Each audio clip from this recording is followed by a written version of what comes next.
Hi guys, sorry to interrupt your viewing, but please subscribe to the channel and like this video. Thank you. I was halfway through a reheated plate of leftover lasagna when I saw it, my family's Thanksgiving photos plastered all over Facebook, Instagram, even some dumb boomer meme page my mom loved to share.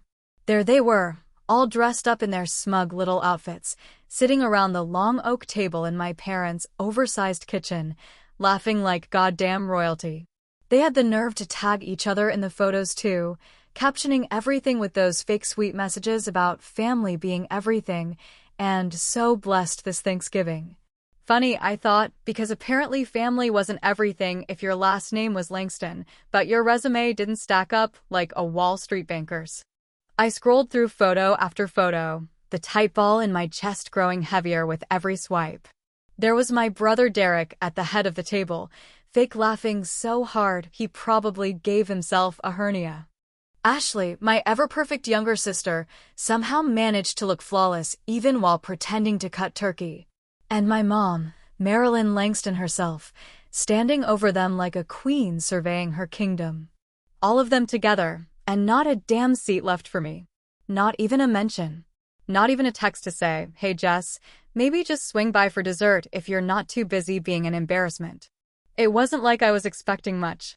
I mean, this wasn't my first rodeo being the family disappointment. It had started small when I chose community college over an Ivy League fantasy they had cooked up for me.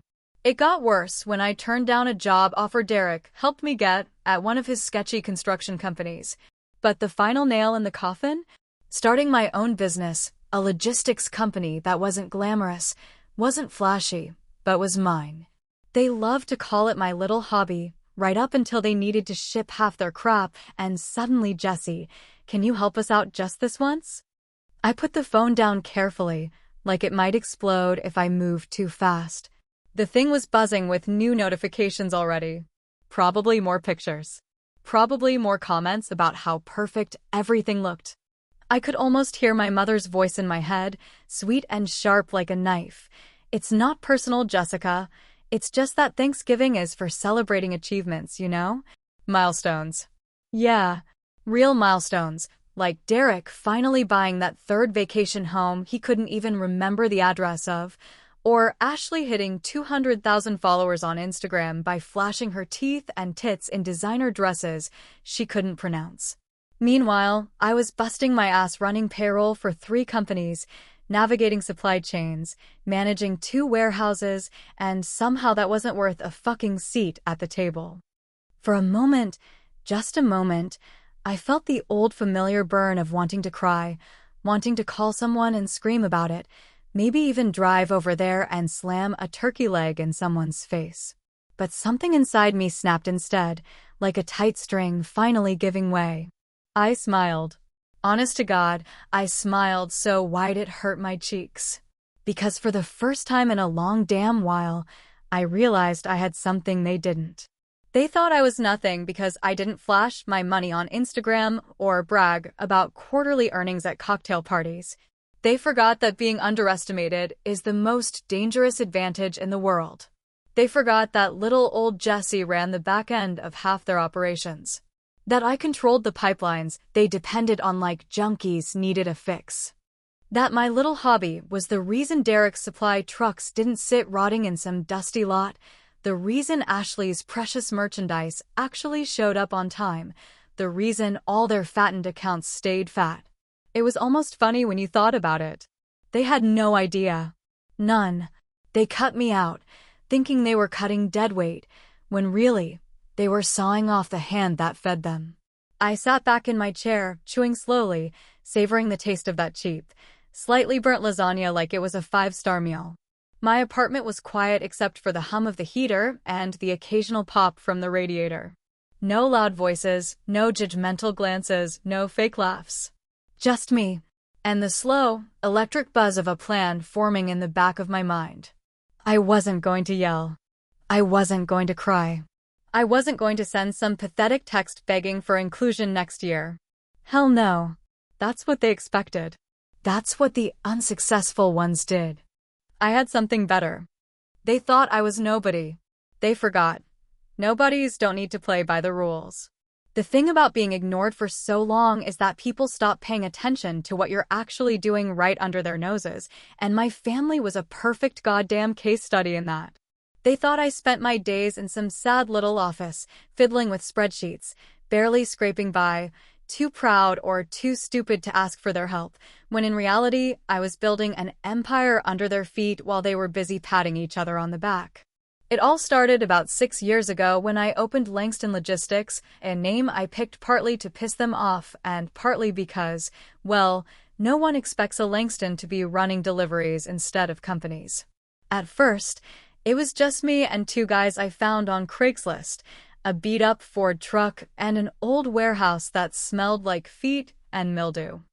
I was moving small inventory for local businesses, restaurants, boutiques, a few sketchy vape shops if I'm being honest, but I didn't care because it paid the bills and it was mine. Somewhere along the way, word got around that my company was fast, reliable, and didn't screw you over with hidden fees. I started landing bigger clients, not just shipping stuff, but handling warehousing, payment processing, even customer service. Before I knew it, we were operating in 3 states, with what I thought was around 275 employees. Wait, no, it was 55. Math was never exactly my thing, which is probably why my brother Derek loved to remind everyone that I wasn't leadership material. Go ahead and comment if you caught that slip, by the way, because Lord knows someone will. The best part? Without even realizing it, my family started depending on me. Derek's construction companies needed equipment delivered on tight schedules to job sites across the state. Ashley's online boutique needed storage, packing, and shipping services that didn't lose half her crap somewhere in Nebraska.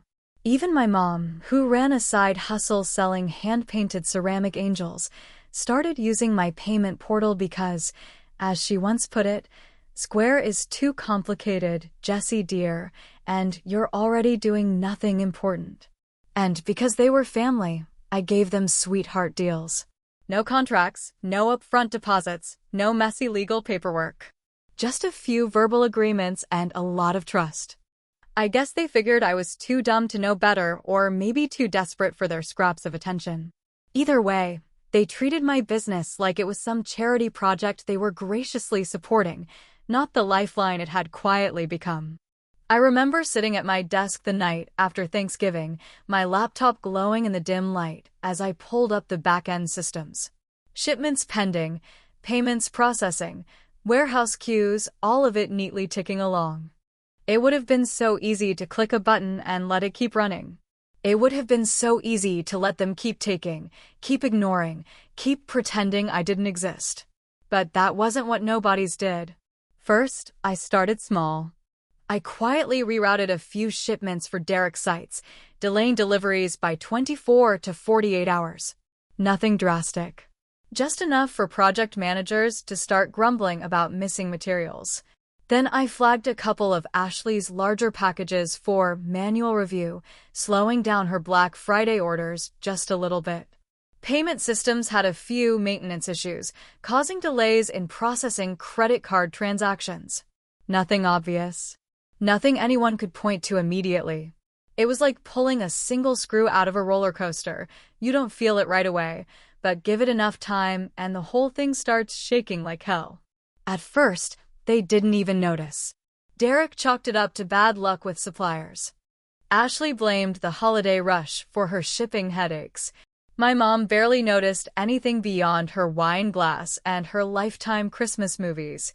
They went right on posting their polished family photos and motivational quotes, oblivious to the fact that the foundation under their shiny little world was beginning to crack. I didn't rush it. Revenge, real revenge, isn't some hot-headed screaming match or a broken plate thrown across a room. Real revenge is slow, methodical, like water wearing down stone. You just keep dripping and dripping until one day, the whole damn mountain falls down. Sitting there in my worn-out office chair, wearing sweats and an old concert tee, I smiled to myself again, that same dangerous, quiet smile I hadn't worn in years. Because they had taught me one thing very well. In their world, Success wasn't about heart or loyalty. It was about winning. And I was about to win bigger than they ever imagined. It was like pulling a single screw out of a roller coaster. You never feel it at first, but by the time you do, it's already too damn late. Thanksgiving morning rolled around colder and grayer than usual, the kind of day where the air cuts straight through your jacket no matter how many layers you pile on, and the streets were eerily quiet except for the occasional dog walker braving the chill. I woke up late, no alarm set, no rush to anywhere, and honestly, no expectations other than maybe catching a decent rerun on TV and pretending like I didn't give a damn about missing the turkey and side dish circus happening at my mother's house without me. I made myself a half-assed breakfast of scrambled eggs and toast that was more burnt than not, sipped coffee that tasted like regret because I let the pot sit too long, and opened my laptop out of pure habit more than anything else. I wasn't planning on working, hell no. It was a holiday after all, but maybe checking a few things wouldn't hurt. Old habits, you know, they die harder than you think, especially when your entire life has revolved around making sure things didn't fall apart. The first email hit my inbox just as I was polishing off the last of my rubbery eggs, a subject line screaming something about urgent payment issue, site number 14 from one of Derek's site managers. I clicked it open, heart oddly calm despite the red flags, and read through a frantic message about supplier payments bouncing, deliveries being refused, workers standing around twiddling their thumbs because critical materials hadn't arrived on time. I sipped my coffee, burned my tongue a little, and shrugged. Surely, I thought, one glitch wouldn't be enough to get their golden boy rattled. Then the next email came through, and the next, a slow, steady flood of problems stacking up like a game of Jenga played by a drunk toddler. Ashley's online store backend was throwing error codes at her customers trying to check out during one of the biggest shopping weekends of the year. Orders were getting canceled, payment authorizations were getting stuck in limbo, and customers, as customers do, were losing their goddamn minds over it. Complaints were flooding her Instagram faster than she could delete them, and the only person who knew how to fix the system was sitting cross-legged on an old couch, eating cold toast and watching the chaos unfold with a strange mixture of triumph and nausea swirling in her gut. It would be easy to say I felt nothing but satisfaction, to paint myself like some stone-cold avenger, rising above years of humiliation without a flicker of guilt, but that would be a lie. Between every snarky internal monologue and every smug sip of coffee, there was a deeper part of me whispering that maybe this wasn't victory, maybe this was just another kind of loss. I thought about my dad, how he used to say that family wasn't just about blood, it was about who showed up when it mattered, about who built you up instead of breaking you down. He had been the only one who saw me, really saw me, when I was just a messy kid trying to figure out if I wanted to be an artist, a mechanic, or maybe just somebody who didn't feel like a goddamn disappointment all the time. I could still hear his voice sometimes, low and rough like gravel after a rainstorm, telling me, "Jessie girl, the world's gonna kick you in the teeth. You don't gotta help it do the job." I wondered what he would think if he could see me now, sitting there like some petty puppet master watching the whole family empire teeter on the edge, because I finally had the power and the anger to make it happen. But even as that guilt gnawed at me like a mouse chewing through drywall, I couldn't deny the dark, heady satisfaction that bloomed every time a new desperate email came in. Derek sent a terse message demanding immediate escalation. No please, no thank you. Just orders like I was still some unpaid intern fetching coffee and kissing his ass. Ashley's assistant fired off a series of panicked requests asking if there had been a server breach because sales were plummeting and influencers were threatening to pull sponsorships. Even my mom, who still thought a Wi-Fi router was the same as a microwave oven, sent a confused text asking why her payment links weren't working for her Thanksgiving Angel figurine flash sale. By noon, I had received over 40 emails, a dozen missed calls, and at least 5 pathetic apology-in-disguise voicemails, none of which I bothered to answer. I turned the volume all the way down on my phone, leaned back into the couch cushions, and let the quiet wrap around me like a weighted blanket. No screeching voices demanding things. No fake concern masking manipulation. No expectations but my own. The lasagna leftovers were calling my name again from the fridge, and I figured, what the hell, might as well make it a tradition at this point.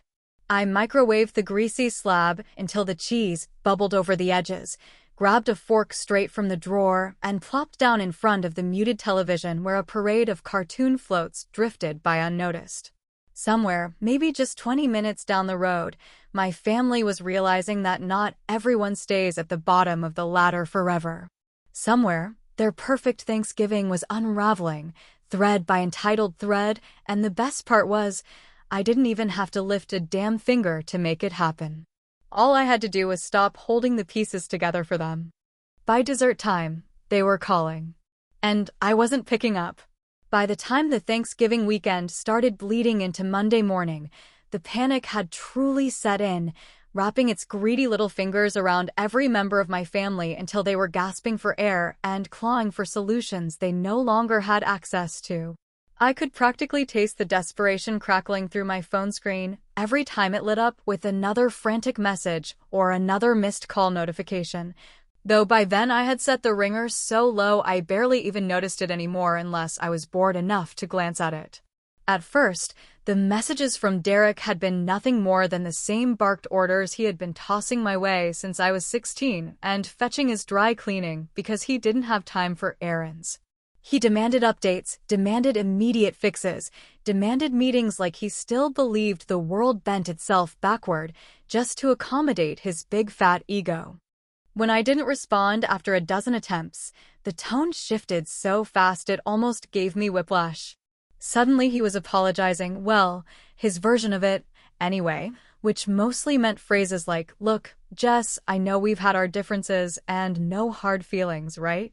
We're family after all." Funny how family only mattered when you were the one drowning and looking for a lifeboat. Ashley, on the other hand, took a different route entirely, because of course she did. Her first texts were shrill with blame, accusing me of sabotaging her brand and ruining her biggest sales weekend of the year like I had somehow crawled into her fancy website coding and unplugged a few wires just for sport. But it didn't take long before the desperation crept into her perfect Instagram-worthy vocabulary too. She sent a slew of increasingly pathetic voice messages, her voice cracking in that fake cry way she always used to get Dad to buy her something she didn't need, begging me to call her back, promising she would make things right if I just fixed whatever mistake happened. As if it had been a mistake. As if I hadn't pulled every string with purpose and precision, watching them unravel like badly sewn seams on a cheap prom dress. Even my mother, who spent most of her waking hours acting like she barely remembered she had more than 2 children, got in on the action. I came out of the grocery store that Monday afternoon, my cart filled with nothing more exciting than cheap wine, frozen dinners, and a bag of discount Halloween candy that was somehow still on the shelves, and there she was, or at least, there her oldest friend Beverly was, practically tackling me by the exit like some nosy, well-dressed linebacker. "Oh, Jessica, dear, fancy running into you here," Beverly chirped, way too loudly, clutching my arm like I was about to bolt for the parking lot and never be seen again. It was obvious, after about 30 seconds of awkward chit-chat, that she wasn't there for small talk or coincidence. No, Beverly was there to deliver a message, carefully wrapped in passive-aggressive guilt and a perfume cloud so strong it made my eyes water. "Your mother's just beside herself, sweetheart," she cooed, squeezing my arm tighter. "She's been so worried about you. She says it's all been one big misunderstanding, and maybe you consider coming over for coffee later? Just a little talk among family." I stared at her for a long moment, trying to decide if I wanted to laugh in her face or scream until the whole damn grocery store turned to stare at me.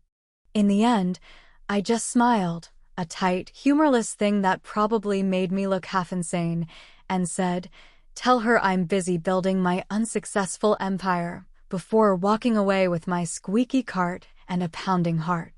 That night, alone again in my apartment lit only by the flicker of the television and the dull glow of my laptop, I found myself scrolling back through the voicemails they had left, one after another, a growing mountain of regret and neediness and false promises. Part of me wanted to delete them all without listening, wipe them out like they had tried to wipe me out, but another part, the stupid soft part that still remembered birthdays and Christmas mornings and Sunday afternoon barbecues, kept hitting play. Each voice was another slice of guilt, another cut reminding me that even when you win, sometimes it still feels like losing something important. I poured a glass of cheap wine, climbed under the ratty old blanket on the couch, and closed my eyes, letting the hum of the radiator and the distant sound of traffic lull me into a restless, bitter sleep. In the dream, my father was there, standing in the backyard where he used to teach me how to throw a football so hard it nearly broke my fingers. The grass was dry and patchy, the sky that endless sharp blue you only ever get in late fall, and he was smiling at me, that tired, stubborn smile I had inherited without even realizing it. "Success isn't just a paycheck, Jesse," he said, his voice deep and scratchy, the way it used to sound after a long day working at the plant.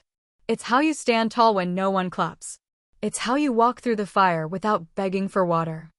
I wanted to tell him everything, to spill all the anger and the sadness and the twisted satisfaction I carried like stones in my pockets, but when I opened my mouth, nothing came out except a hollow, broken sound that woke me up gasping. The thing about bridges is, once they're burned, you don't get to walk back over them. It was a few days after Thanksgiving when the real storm finally rolled in, heavier and darker than anything that had come before, and it wasn't just texts or calls anymore but a full-blown, old-fashioned ambush right at my damn doorstep. I heard the knock before I saw the car parked halfway up the curb, my mother's ancient Cadillac taking up 2 spaces like it owned the entire street. The front bumper hanging low like the thing was as exhausted as she must have been dragging herself across town to see the daughter she forgot existed until she needed something. I didn't answer at first, just stood there barefoot in my living room, holding a chipped coffee mug in one hand and staring at the door like it might catch fire if I waited long enough.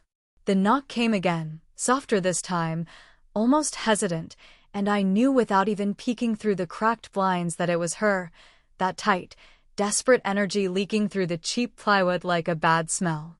Finally, after another long minute where I seriously considered just pretending I wasn't home, I set down my coffee, patted across the worn carpet, and opened the door. There she was, Marilyn Langston in all her strained glory, bundled in a too expensive coat that didn't quite hide the panic etched across her face. Her hair was styled like she had just come from church or a funeral, and knowing her, it was probably both rolled into one, considering how she loved to mourn things long before they were actually dead. "Jessica," she breathed, like she hadn't spat my name like it tasted sour 100 times before. "May I come in?" I leaned against the doorframe, crossing my arms over my chest in a way that made it pretty damn clear that hospitality was not on today's menu. Still, something in me, some stubborn ghost of who I used to be, stepped aside and let her pass, watching as she clutched her purse like a lifeline and perched on the edge of my second-hand sofa like she might catch failure just from sitting on it. For a long moment, neither of us said a word, the silence so thick you could have sliced it with the rusty kitchen knife I still hadn't gotten around to replacing. Finally, she cleared her throat and launched into what she probably thought was the performance of a lifetime.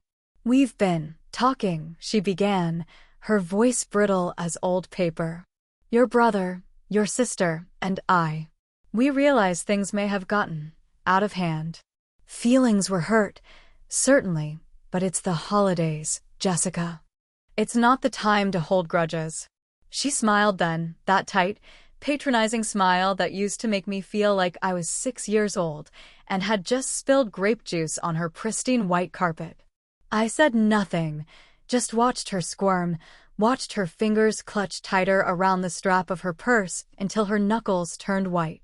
She wasn't here because she missed me. She wasn't here because she was sorry.